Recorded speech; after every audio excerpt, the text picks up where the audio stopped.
Bonjour à tous, bonjour, nous sommes de retour avec une nouvelle vidéo d'explication de règles. Il fait à peu près 12 milliards de degrés. C'est normal, on est en plein milieu de l'Afrique. Oui, voilà, c'est ça. Je me suis habillé en conséquence. Et on est au Kenya. Au Kenya.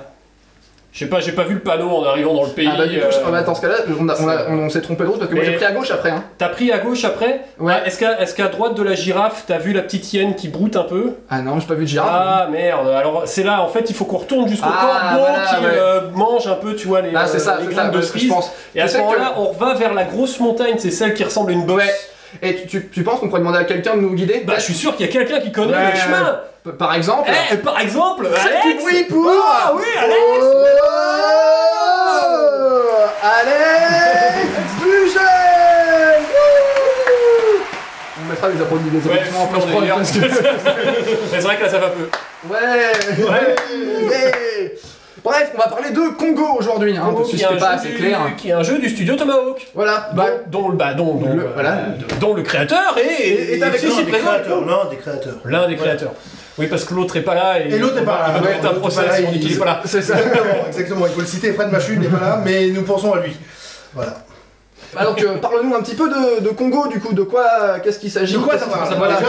Déjà, je respecte le fait que vous ayez mis la température à fond avant de jouer à Congo. Je trouve que c'est un sort de dévouement vis-à-vis du jeu qui est extrêmement appréciable. On joue dans l'ambiance. C'est ça, nous on est à fond, hein. RP à donf quoi. Déshydraté après la partie. C'est ça, Donc Congo, c'est un jeu d'exploration et d'aventure dans l'Afrique au 19e siècle. Donc au 19e siècle, globalement, tout le centre de l'Afrique est complètement inexploré. D'accord. Et bien sûr, comme ils savent le faire, les mecs dans la bourgeoisie, dans les salons, fantasment. Mais complètement. On part dans des délires absolus. Ouais, je suis sûr qu'il y a des vallées de dinosaures. Évidemment. Exactement. Des trésors de civilisation. Il n'y a pas de dinosaures. Depuis qu'ils les ont trouvés, il n'y en a plus, donc On en a fait des jolis pots, tu sais, à mettre devant les cheminées. Exactement. Et donc, en fait, ils vont lancer des expéditions et voilà. Beaucoup de choses vont être écrites, très peu sont réellement arrivées. Et nous, on va s'inspirer de toutes ces affabulations, en fait. D'accord, donc surtout les trucs qui sont pas arrivés, en fait. Ouais, c'est ça. Le côté rigolo, le côté rigolo, quoi, parce que voilà. Et donc, c'est un jeu d'aventure où chaque joueur va jouer une des cultures de l'Afrique. Et il y aura des scénarios, ce qu'on appelle nous des aventures, justement. Et très bien. Voilà, avec plein de choses qui se passent. C'est pas du tout un jeu compétitif, c'est un jeu pour s'amuser entre copains, avec des événements, de rien contrôler. Enfin, essayer de vaguement mettre un peu de contrôle dans une sorte de chaos dans l'environnement. Alors ça, on est impec sur cette chaîne. Ah là, j'ai contrôlé le chaos. Je savais que c'était fait pour vous. Et donc voilà, le jeu vous veut du mal. Très bien, moi ça me va, parce que moi je veux du mal au jeu. C'est bien. Il y a combien de factions? Alors ce que nous on appelle culture, il y en a 4 qui sont donc les explorateurs blancs, les expéditions de blancs, vous avez les tribus africaines, les royaumes guerriers, alors c'est un peu, on pourrait croire comme les tribus, sauf que là c'est plus les grands royaumes très organisés avec des castes guerrières, etc. Un petit peu Zoulou, genre de choses là. Ouais, voilà, alors Zoulou c'est plus au sud, mais c'est exactement l'idée en fait. Moi je connais un royaume africain. Voilà, c'est ça. Et la dernière c'est le sultanat du Zanzibar. D'accord. Alors le sultanat du Zanzibar, eux, ils vont aussi monter l'expédition. Alors eux, ils fantasment pas du tout, ils veulent ramener des esclaves. Eux, ils sont là pour... la brute réalité, Exactement. Donc voilà, c'est le Zanzibar, c'est une petite île, etc. D'accord. Un sultanat, en fait, d'esclavagistes. Très bien. Et comment ça marche en termes de nombre de figurines? Est-ce qu'on est sur une grosse échelle, petite échelle? Non, c'est escarmouche. Alors c'est pas des figurines individuelles, c'est ce qu'on appelle des groupes, des unités. D'accord. Qui vont de 3 à 6 figurines. Donc c'est pas non plus très gros. Donc on a une trentaine de choses. Ouais, donc c'est pas un jeu avec un investissement démentiel. Ah non, pas du tout. Dans la lignée de ce que fait généralement Studio Tomahawk, en fait, c'est des trucs qui sont assez abordables. La taille de la table est la même que pour Saga, donc c'est assez raisonnable, ce qui permet de la peupler assez facilement de décors. En plus, avec des palmiers, des plantes d'aquarium, on arrive à faire des trucs sympas et très rapidement rigolo. Ça c'est du paillasson. Avec un coup de bombe de peinture, ça passe très bien, et ça fait un peu des herbes hautes. Alors, comment est-ce qu'on joue à Congo? Après avoir recruté donc sa force, ça marche comme dans plein de jeux, le scénario va dire combien il y a de budget, on recrute les unités. Ensuite, le scénario indique, l'aventure indique toujours les zones de déploiement, etc. Donc parler un peu plus du tour de jeu. Ça se joue avec des cartes. D'accord. Chaque joueur a la même série de 7 cartes. D'accord. Ok. Donc chaque joueur a 7 cartes à sa disposition au début du tour, va devoir en jouer 3. Ok. Les deux sélectionnent leurs 3 cartes en même temps, secrètement, et les placent devant eux, face cachée, de gauche à droite. Ok. Ensuite, le jeu va avoir 3 phases d'action. Ok. Une phase d'action consiste à ce que chaque joueur révèle une carte. Le chiffre qui est indiqué en haut de la carte détermine l'initiative. D'accord. Et cette initiative détermine qui va résoudre sa carte en premier. D'accord. Chaque carte a une ou plusieurs icônes qui déterminent les actions que vous pourrez faire. Ainsi qu'un chiffre qui détermine combien d'unités dans votre camp, dans votre groupe, dans votre expédition, vont pouvoir faire ces actions. Si on prend l'exemple, ici, on a 2 mouvements. Ça veut dire que 2 unités pourront bouger lorsque cette carte est jouée. Ok, d'accord. Voilà, tout simplement. Un autre exemple, on va dire ici, on a un tir et un mouvement qu'on va pouvoir résoudre dans l'ordre qu'on désire. Mouvement, tir, mouvement, mais c'est 2 unités séparées, chacune faisant une action. D'accord. Est-ce que je peux utiliser la même unité pour faire les 2 actions? Non, pas du tout. Ok. Et même si, par exemple, tu as 3 actions, ce sera 3 unités différentes qui feront ces actions-là. Ok. Par contre, la même unité peut faire 3 actions dans le tour, puisqu'elle peut être activée à chacune des 3 phases. Mais elle peut s'activer qu'une seule fois par phase. Exactement, par carte d'action. D'accord. Donc ça, c'est vraiment le cœur du mécanisme. Donc il y a un peu de bluff, il y a un peu de... Sachant qu'au début de chaque tour, chaque joueur récupère ses 7 cartes. D'accord, très bien. Ok. Donc voilà, en fonction du moment de la partie, de ce qu'on cherche à réaliser. Et vous allez voir que très rapidement à Congo, il y a plein de choses à réaliser. Il n'y a pas une seule chose à faire. Ça devient très vite le bazar. Exactement. Donc voilà, donc il va falloir gérer tout ça. D'accord, est-ce qu'on peut repasser rapidement sur les symboles? Exactement. Généralement, ils sont assez flagrants. On a des petits pieds, qui veut dire que les gens vont bouger. D'accord. Il y a 2 types de pieds, rouge et noir. Rouge permet de faire un mouvement normal ou un mouvement pour engager le corps à corps, pour charger en quelque sorte. On a les arcs qui représentent les tirs, pas uniquement avec des arcs, on a mis des arcs parce que voilà, mais des armes à feu, ça peut être des arcs, ça peut être des saguets lancés. Est-ce que ça peut être un rayon laser? Absolument, mais d'abord il faut avoir trouvé les dinosaures. Donc voilà. Et on a, alors là pour le coup, l'action qui est un peu spécifique, qui est le tam-tam, qui permet de faire 2 choses. Soit rallier ses troupes, parce que vous allez voir qu'elles vont subir du stress pendant la partie. Soit provoquer la terreur chez l'ennemi. Parce qu'on considère que, franchement, le centre de l'Afrique à l'époque, c'est un truc flippant, de base. Il n'y a pas besoin de grand chose pour que tu te mettes à flipper, en fait. En plus, il y a des dinosaures et des rayons laser, des trucs comme ça. Encore aujourd'hui, avec du matériel high-tech et choses comme ça, c'est un peu flippant d'être perdu en plein milieu de la brousse. Alors, n'est-ce pas Dirty Biology? Et donc cette action, vous pouvez désigner une unité adverse et lui forcer à passer un test de terreur. Si elle échoue, elle va prendre du stress. D'accord. Alors pas besoin que... Il suffit qu'elle soit sur la table et elle peut stresser en fait. Ok. En fait, le mec qui fait du tam-tam, genre une mélodie vachement angoissante. Je vais dans de la mer et je vais dans de la mer. Exactement. Donc voilà en gros les 3 actions à la disposition des joueurs. Et bien sûr, vous allez voir que certaines... L'initiative est assez importante, parce que celle-là, par exemple, permet quand même de jouer en premier, parce que 7 étant supérieur à toutes les autres cartes, mais n'a qu'un tir, en comparaison de celle-là, qui en a 3, mais qui a une initiative moindre. Donc après, c'est des choix qu'il va falloir faire à certains moments. La différence entre le tam-tam rouge et noir, c'est que le tam-tam rouge ne permet que de rallier ses propres troupes, mais pas de provoquer la terreur chez l'adversaire. Ok, très bien. On a fait le tour de tous les... On a fait le tour des symboles. Donc en fait, il y a un deuxième paquet, ici, qui sont les cartes totem. Ces cartes totem, en gros, vous en piochez une par tour, au début du tour. Et chaque scénario, chaque aventure va vous dire comment en gagner d'autres. D'accord. Et ces cartes totem vous donnent des petits bonus, un des 10 supplémentaires lors d'une action. Vous avez moins un stress, ça enlève un pion de stress à une unité, etc. Il y a plein d'effets différents, mais ils sont assez simples à comprendre. Une action en plus sur une de vos cartes. Voilà. C'est des cartes à bonus, quoi. Voilà, c'est des cartes à bonus. Les avoir, c'est quand même vachement bien. C'est bien les bonus. On aime les bonus, moi j'aime bien. Moi. J'aime les bonus. Moi ça me plaît bien. Et donc ça vous permettra de les jouer au moment. Donc il faut chercher, en plus de résoudre les objectifs du scénario, pour y parvenir, à essayer de pécho de la carte totem un peu partout, selon la manière. Donc on est plus sur un style objectif quand même du jeu, vraiment à réaliser le maximum d'objectifs. En fait, il y a des points de victoire dans le jeu, mais ils dépendent de plein de choses, généralement, mais pas du tout de la destruction des unités adverses. Sauf dans certains scénarios, et souvent que pour un camp et pas l'autre. D'accord, ok. Voilà. Donc c'est assez asymétrique les scénarios, vous allez le voir. Tant mieux, c'est ça qui est intéressant. C'est ça qui est rigolo. Ok, cool. Donc pour l'ordre du tour, on a à peu près compris. Voilà. Maintenant, comment on résout les actions? Eh ben c'est simple. En gros, les unités, elles ont que 3 caractéristiques dans le jeu. Okay. Alors il y a des petites cartes qui sont en téléchargement, elles sont pas incluses dans le jeu, mais voilà. Donc il y a 3 caractéristiques. La première, l'arc, c'est le tir. La deuxième, la petite dague, le coutelas, c'est le corps à corps. Et le tam-tam, c'est la bravoure. D'accord. Les caractéristiques, elles existent de 3 façons. Des D6, des D8 ou des D10 pour les meilleurs. De toute façon, Congo, c'est un jeu simple, il faut faire 5+. Une fois que t'as compris ça, t'as tout compris. Okay. Donc le seuil de réussite, c'est 5. Toujours. Il n'y a même pas de modificateur dans ce jeu, jamais. Au pire des cas, tu peux gagner un dé avec une carte totem, mais par exemple, si tu veux tirer, tu lances autant de dés que de bonhommes dans ton unité, dans ton groupe, et bien chaque 5+ est réussi. Le type du dé dépend de la caractéristique du dégât. Les 5+ sur des D10 que sur des D6. Exactement, exactement. Donc voilà. Si l'unité, le groupe est mené par un personnage, il va donner un dé de bonus d'un type précis. Mais par exemple, là, on a l'exemple, l'explorateur, donc il donne un dé 10 au tir, un dé 6 au corps à corps et un 10 à bravoure. Quant au scientifique, il sait pas tirer, il sait pas se battre au corps à corps, mais il donne un petit dé, un dé correct, vraiment en bravoure. Et bien sûr, chaque personnage a en plus une capacité spéciale qui donne au groupe qu'il mène. Voilà. Je trouve ça intéressant, le scientifique, là, avec son D8 en bravoure, qui fait genre non mais attendez, cet animal est totalement inoffensif. Exactement.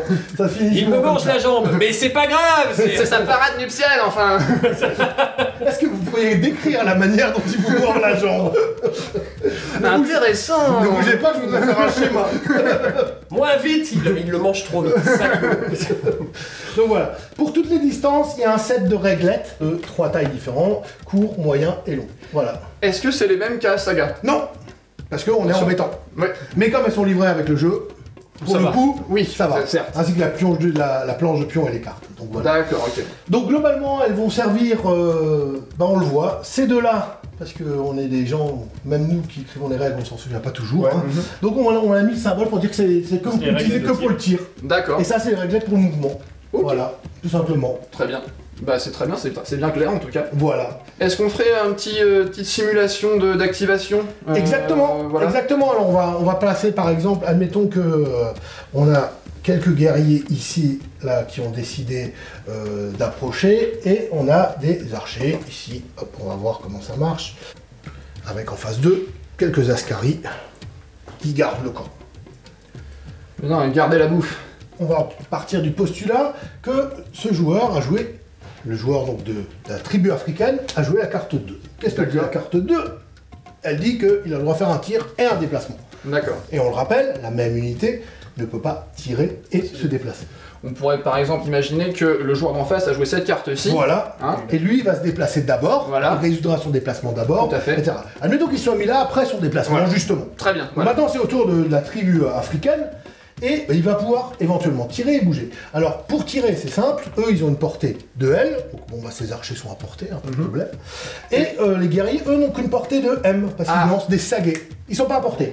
Donc, manifestement, l'Africain, le joueur africain, va décider de se déplacer avec eux et de tirer avec eux.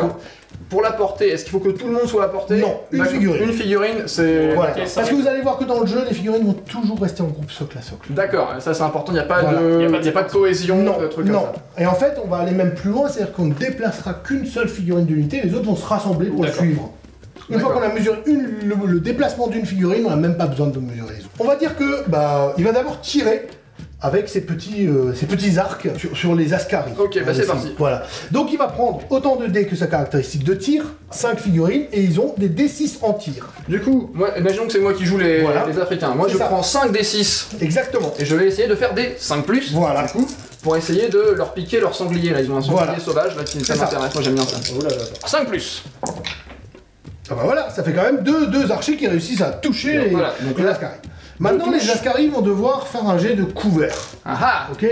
Le couvert, parce que là, même s'ils ont l'air d'être à découvert, on peut imaginer qu'il y a plein de petites plantes, etc. Oui.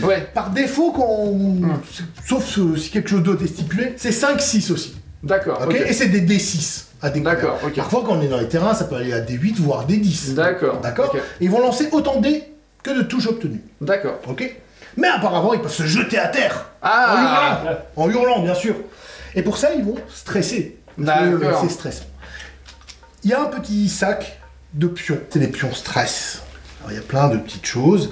Oh, des masques terribles.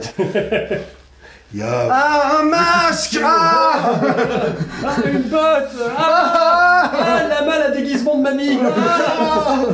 Et donc, en fait, ils peuvent prendre des pions stress pour gagner des dés supplémentaires pour annuler ces touches. Alors, admettons qu'ils disent, bon, à 2d6, vu que j'annule à 5+, j'ai pas envie... Allez, je vais prendre un mec en plus. Je mets le pion stress. D'accord. Ce pion stress, par exemple, signifie que maintenant, quand ils devront se battre au corps à corps, ils comptent comme une figurine de moins. D'accord. Il y en a un qui s'est pété le bras en voilà, c'est ça.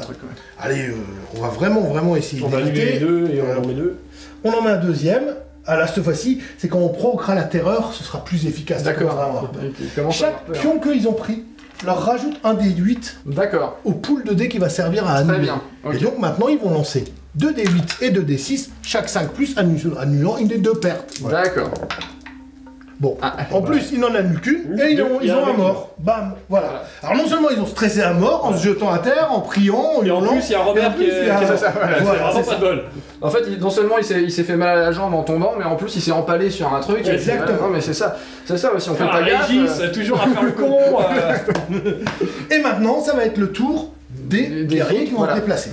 Ça, c'est le déplacement d'une unité. Et donc là, comment je me déplace? Je me déplace alors, jusque là, lorsque tu déplaces, tu mets la figurine, contrairement à plein d'autres jeux, tout au bout de la réglette. D'accord. Et les autres vont se rassembler autour, aucun ne pouvant aller plus loin que la figurine de tête. D'accord. Mais avant, tu as le droit de pousser l'allure. Tu regardes s'il y a un ennemi qui se trouve à C, une deuxième réglette de ta portée initiale. Si tu ne touches pas d'ennemi là, en faisant ça, en faisant un arc de cercle, tu peux l'utiliser, la deuxième réglette, et pousser l'allure. D'accord. Ok. Et donc là, il pourrait commencer un mouvement de contournement des Très bien, d'accord. Mais imaginons qu'en fait les Ascari étaient légèrement plus près. Exactement. Alors là, la deuxième réglette leur permettrait d'aller au corps à corps. Engager le corps à corps. Dans ce cas-là, on dépasse le premier. Et pour ça, il faudrait on rassemble les autres. Il faudrait... Non, le pied rouge ne permet pas d'aller au corps à corps. Le pied noir permet d'y aller, justement. Le pied rouge peut pas, et le pied noir on peut. Je crois qu'on a dit le contraire tout à l'heure. Je sais plus. Replay. Replay. Je demande l'arbitrage vidéo.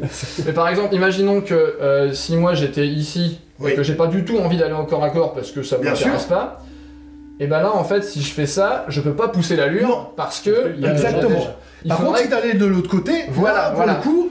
Tu pourrais pousser l'allure pour déguerpir. Ou alors je peux faire ça. Il faut faire un grand mouvement de contournement. Voilà, là, exactement. Là c'est bon. Voilà. Et là je pourrais aller par là. Exactement. Et j'imagine que je peux pas faire ça. Alors tu pourrais. Ah je peux. Ok. Voilà, tu peux jusqu'au bout. Mais après tu aurais pu aussi simplement aller dans cette direction. Oui non mais c'est-à-dire que c'est les 4 jeux à la con qui se disent. Est-ce que je peux mettre la réglette sur l'autre pour revenir au même endroit? Oui tu peux tout à fait. Parce qu'on aime bien. On veut donner l'impression qu'on monte la garde. C'est ça. On patrouille. On patrouille la jungle pour voir si personne ne vole les singes. Voilà. On sait jamais. Ah bah oui, c'est tellement envie de voler un singe. Ah non, c'est ça. D'où l'expression, c'est de la monnaie de singe. C'est ça. Et donc, si maintenant ils étaient allés au corps à corps, le corps à corps se résout presque comme un tir. Sauf que là, les deux vont attaquer. Et ben on va prendre autant de dés que la valeur de corps à corps de l'unité. Par exemple, là, nos novices, qui sont des jeunes guerriers, ils ont quand même des D8. Donc là, ils ont 5 D8. Les Ascari, eux, ils ont des D6 et ils sont 4. Moins 1 parce qu'en plus ils ont pris du stress comme des saligots. Donc ils ont 3 D6 contre les 5 D8. J'imagine que c'est moi qui commence parce que c'est moi qui suis actif. C'est simultané. D'accord. Et en fait, celui qui fera le plus de touches, le plus de réussite, va gagner le corps à corps et infliger des pertes à l'autre. D'accord. Donc on va regarder la différence entre les deux. D'accord. C'est mal barré pour ceux qui défendent là du coup. Là pour le coup, carrément. C'est mal barré. Là je sais de quel côté j'aimerais être. Bon bah vas-y, je prends donc 3d6. Voilà, c'est pour ça. Et moi qui vais faire la protection cette fois-ci, et toi donc tu as 5d8. 5d8. Donc toi vas-y, 3d6 à 5 plus. Voilà, une réussite, exactement. T'as pas un gros succès. T'as pas un très gros défi, vu que là. Allez, 5 plus. Et ben j'en réussis 2. T'as pas un gros défi, mais... Tu gagnes le corps à corps. Alors là, après, on va regarder simplement la petite table de résultats de corps à corps qui est là, et qui dit qu'avec une touche ou plus de différence, le perdant retire une figurine, puis chaque groupe pioche un pion stress. D'accord. Donc les deux prennent un pion stress après le corps à corps. Donc là, pour le coup, ça se passerait, il retirerait une figurine, par exemple celle-là. C'est lui qui choisit. Oui, voilà, c'est ça. Vous piochez chacun un pion stress, puis lui, il reculerait en fait, dans le mouvement d'une réglette. Voilà. Et fin du corps à corps. Alors on peut en tuer plus qu'une, c'est pas un mort par point de différence. D'accord. D'un moment, par exemple, vous gagnez de 5, on tuera 3 figurines seulement. D'accord, Mais par contre, après, par exemple, tu peux infliger une perte et ne pas subir toi en tant qu'attaquant le pion stress. Ah oui, c'est ça qui est intéressant. Voilà, c'est ça. Oui, c'est mieux que de subir des pertes. C'est pour du stress où tu attaques moins encore après. Ouais. Et enfin, on va voir, ça nous amène à la dernière action, admettons qu'ils ont reculé, et que, comme ça vous aurez vu toutes les actions. Super. Et ils décident de se rallier. Et bien pour se rallier, qu'est-ce qu'on fait? On prend autant de dés qu'on a de pion stress. Des dés de la valeur de bravoure de l'unité. Donc les Ascaris, c'est aussi des D6, hein, ils sont pas... Ils sont pas foufous les gars. 2 dés, et chaque 5+ permet d'enlever un pion stress de son choix. D'accord. Donc on espère en faire plein, là. Voilà, c'est ça. 2 dés, alors je fais et on en fait un. Alors là tu choisiras, soit tu enlèves celui qui est réduit corps à corps, soit tu enlèves celui qui les rend encore plus vulnérables à la terreur adverse. Voilà, donc vu que c'est plus des tireurs, je vais dire on va prendre celui qui provoque la terreur, parce que... Mais après voilà, c'est un choix, et après on verra. Voilà, exactement. Et quand moi je veux démoraliser l'adversaire, comment ça marche le test de Alors le test de terreur, c'est simple. Par défaut, en fait, il va prendre une touche de terreur, qu'il va devoir annuler avec une réussite de bravoure. Okay. Mais pour chaque petit masque qu'il a, c'est une touche supplémentaire. D'accord. Par exemple, tu joues une terreur, l'action terreur contre l'unité qui a un masque, il va lancer 2 dés. Ok, et pour chaque résultat qui n'arrive pas à annuler une de ses touches, il va piocher un pion stress. D'accord. Et j'imagine qu'on ne peut pas prendre des pions stress indéfiniment. 4. Ok. Au bout de 4, après, l'unité va devoir fuir ou même parfois subir des pertes. D'accord. Voilà, tout simplement. Ouais, donc ça, faut pas sachant qu'une unité qui a 4 pions stress ne peut plus faire que du ralliement d'abord. Jusqu'à ce qu'on en ait moins. Oui, évidemment. Ils sont en train de se pisser dessus. Ils s'imaginent qu'ils sont entourés de jaguars et de lions, donc forcément ils sont peut-être pas trop envie tout de suite. Et super, ça m'a l'air quand même assez simple. Hein, c'est assez simple. Alors il y a aussi quelque chose qui est important dans Congo. On vous a parlé d'aventure. Ouais, moi je veux des aventures. Il y a les zones de terrain. Ok. Alors il y a des éléments, ce qu'on appelle les terrains bloquants. Ça, par exemple, ça bloque les lignes de vue, on peut pas rentrer dedans. Et puis il y a ces grandes zones là où on a mis des petits éléments qui se baladent. Donc voilà, c'est des zones de terrain dangereux. Les fameuses plantes d'aquarium que tout le monde. Exactement. On peut rentrer dedans, on peut jamais traverser un terrain. D'accord. Complètement. C'est-à-dire que si vous rentrez, vous pouvez pas sortir le même tour. D'accord. Et dès que l'unité est rentrée dans un terrain dangereux, non seulement elle va bénéficier d'un meilleur couvert, mais elle va pouvoir lancer un dé sur la table de terrain dangereux. Cool. Dans le jeu, donc vous avez par exemple, selon que le jeu se passe dans la savane ou dans la jungle, les mêmes événements. Exactement. C'est bien ça. Et donc voilà. Il va se passer des trucs. Tout n'est pas négatif. Vous pouvez trouver même des choses qui valent des points de victoire à la fin de la partie. Donc des dinosaures. Voilà, yes. On va tous partir à la chasse aux champignons. Exactement. Voilà. Et donc il va se passer des choses dans ces terrains. Alors vous allez voir quand même, ça peut être parfois un peu meurtrier de se balader dehors. Souvent les terrains donnent un très bon couvert, puisque quand tu commences à annuler un D10 au lieu du D6, t'as tendance à... Ah ouais, donc on est sur une table, c'est un D100 quasiment. Ouais, un D50 en fait. D'accord, donc il y a de quoi faire. Oui, il y a plein d'événements et voilà. Donc c'est vrai que c'est pas un vieux D6 que tu lances et tu tombes 10 fois sur le même. Non. Sachant qu'en plus dans le Super Congo, il y en a une que tu peux utiliser alternativement, qui va en mettre encore une cinquantaine, donc il y a pas de livre de l'aventure. C'est sympa. Voilà. Et donc, effectivement, ces terrains, il peut se passer plein de choses. On va gâcher la surprise, on va essayer de découvrir au fur et à mesure. On verra bien quand on va rentrer dedans. C'est ça. Voilà, on va rentrer dedans. Moi, je veux un dinosaure. Je suis là pour trouver un dinosaure. Je vais chercher des fraises. Je vais peut-être trouver un truc dinosaure aussi, mais moi, je cherche des fraises. Une fraise du Jurassique. Des fraises d'Afrique, c'est les meilleures. Ah oui, les fameuses. Elles poussent sur des gros trucs jaunes. Elles sont jaunes, mais genre, tu vois, incurvées comme ça. En Europe, on appelle ça des bananes. Putain, les cons. Ok, super. Et il y a des animaux que tu as mis sur la table. Alors ça c'est purement décoratif. Vous allez voir qu'à certains moments ils pourront apparaître. Ce qui se passe c'est qu'il y a un animal important dans chaque milieu. Dans la savane où va se passer le scénario aujourd'hui, c'est le lion. Dans la jungle, c'est le gorille. Et lui il va pouvoir apparaître dans le scénario. Je ne vous gâche pas la surprise. D'accord. Vous allez voir. Mais comment ça va? Ça va bien. Qu'est-ce qui se passe? Lion. Voilà, c'est ça. Et il y a le scientifique qui arrive. Intéressant, une crinière de 12,8 cm. Mais regardez la beauté de l'attaque lorsqu'il... Ah bah non, tout le monde est mort. Il m'a sectionné la jambe à un seul coup de dent. Intéressant, je ne savais pas qu'il avait une telle puissance. Cela veut dire qu'en masse newtonienne. Alors, est-ce que tu peux nous parler un petit peu quand même de ta philosophie de design autour de Congo? Qu'est-ce que tu as voulu recréer? C'est surtout Fred et Laurent Pouchin qui ont écrit le jeu. Moi je l'ai rédigé à partir de leurs idées. J'ai mis un peu d'ordre dans leur créativité débridée. Mais le but, c'était effectivement de jouer avec ces fantasmes. En fait. D'accord, ouais. Ok, c'est pour ça que le jeu s'arrête avant le Congo belge. Alors historiquement, à une époque, les Belges ont pris le Congo.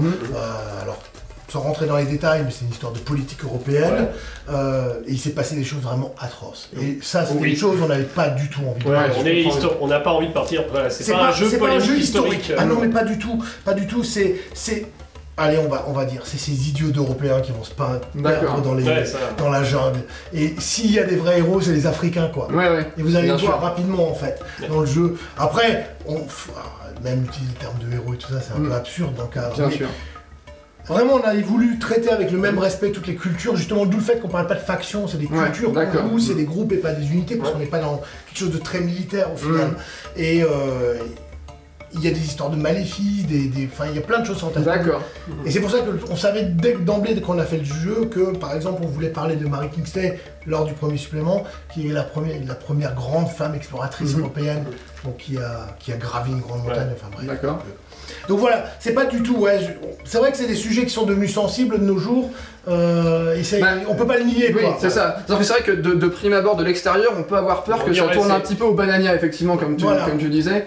Et c'est vrai que c'est des trucs qu'on retrouve quand on va dans des conventions historiques, entre guillemets, j'en parlais tout à l'heure en off. Bien sûr.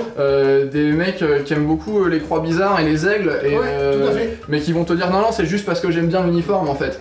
Et c'est vrai que quand on voit juste de l'extérieur, on peut avoir cette inquiétude en fait. Mais c'est vraiment du jeu d'aventure puéril, pratiquement, entre guillemets, où on retrouve ces racines un peu romantiques du 19e siècle, etc. Il y a un côté Bob Moran un peu dans le Lara Croft, voilà. On est plus en train de jouer à Tarzan que... de la même manière que Corto Maltese, à un moment va à la guerre civile russe, mais va donner une image... un peu romantique presque, et c'est la même chose. Mais Corto Maltese, c'est bien, je pense que c'est le bon terme de comparaison. Et on l'a jamais reproché à Hugo Pratt d'utiliser ça comme le cadre narratif d'aventure, non, bien sûr, extraordinaire. Et c'est la même chose. Très bien, c'est un truc que je voulais clarifier aussi, parce qu'effectivement, certains d'entre vous peuvent se poser la question de voir, c'est un truc, un théâtre, disons, qui est un petit peu délicat, donc c'est important de voir. Mais c'est écrit par notamment Fred, Laurent, qui connaissent quand même très bien leur sujet. D'accord. Et c'est comme tout, une fois que tu connais très bien le sujet, tu peux t'amuser avec. C'est pas par ignorance ou quoi que ce soit sur ces trucs-là. C'est justement, très rapidement, c'était la manière dont ils avaient envie de le faire. Je crois que c'était la bonne manière de le faire. Ok. Est-ce que, parce que là en fait tu me parles d'aventure, tout ça, je trouve ça vachement intéressant, est-ce qu'il y a un mode de jeu solo ? Non, mais on est en train de... Ah d'accord, voilà. Parce que en y réfléchissant, je me disais, ça serait quand même pas mal, effectivement. Avec Saga et tout ça, on a pas mal été pris, mais là on revient sur Congo, justement, et il y a des choses qui arrivent. D'accord, cool, Congo. Très cool. Est-ce que... On va encore jouer le jeu de... Ah, on a des infos. Est-ce qu'il y a justement des nouveautés qui vont... On a encore deux aventures là qu'on va mettre en téléchargement gratuit, et pour l'instant je peux pas en parler de la suite, mais c'est en train de germer depuis quelques mois, parce que c'est un jeu que j'adore, moi. Voilà, je trouve qu'ils ont fait un boulot absolument extraordinaire, Fred et Laurent. Et voilà, que j'ai vraiment envie de jouer, donc moi il me faut des raisons pour jouer, pour justifier. Non mais c'est du travail, monsieur. Donc il faut que j'écrive de nouveaux trucs. Attends, pourquoi c'est vrai qu'on a créé une chaîne YouTube? Bonjour Pôle emploi, voici mes 256 heures. Mais vous avez joué? Non. Voilà. Non, parce que c'est vrai que ça me parlait avec les cartes d'initiative, en fait, il y a moyen d'avoir un générateur plus ou moins aléatoire, effectivement, d'actions adverses, etc. Et puis comme c'est vraiment typé aventure, on peut se permettre d'avoir... Moi, je connais des gens qui m'ont dit, mais moi je joue chez moi, en fait, en mettant les scénarios, parce qu'il y a tellement d'événements aléatoires et tout ça, que voilà, il suffit de sélectionner un peu les cartes et d'essayer de faire de manière logique pour chacun. Et on devient spectateur d'une histoire, quoi, presque d'un film en fait. C'est ça qu'il y a un côté, les vieux films du milieu du XXe siècle, en fait, c'est ça. avec Michael Caine en soldat britannique. C'est vraiment ça. Bah écoute, super, franchement c'était vraiment cool comme explication, je pense que c'était clair pour tout le monde. Si vous avez des questions, les commentaires sont là pour ça. Voilà. Un petit like, un petit partage, ça c'est toujours bien parce que ça nous aide. On a aussi un lien affilié Philibert pour acheter Congo, si ça vous intéresse. Il est disponible chez Philibert, j'imagine. Oui. Il est en dessous, le petit lien Philibert. On a aussi un Utip pour ceux qui veulent nous soutenir en regardant des pubs ou en donnant des sous. c'est possible, voilà, c'est comme vous voulez. Et on a depuis très peu, enfin depuis quelques mois maintenant, un Instagram. Depuis le temps qu'on a fait, mais que le temps que la vidéo sort. C'est ça, voilà. On a un Instagram sur lequel on poste des trucs régulièrement. Souvent nos peintures en cours de route. Voilà, donc si ça vous dit, venez nous suivre là-bas. Et puis un dernier mot de la fin peut-être à ajouter, Alex on va jouer là. Eh bah ouais, on va jouer. Allez. On va partir. C'est parti. À l'aventure. Bang. Bang.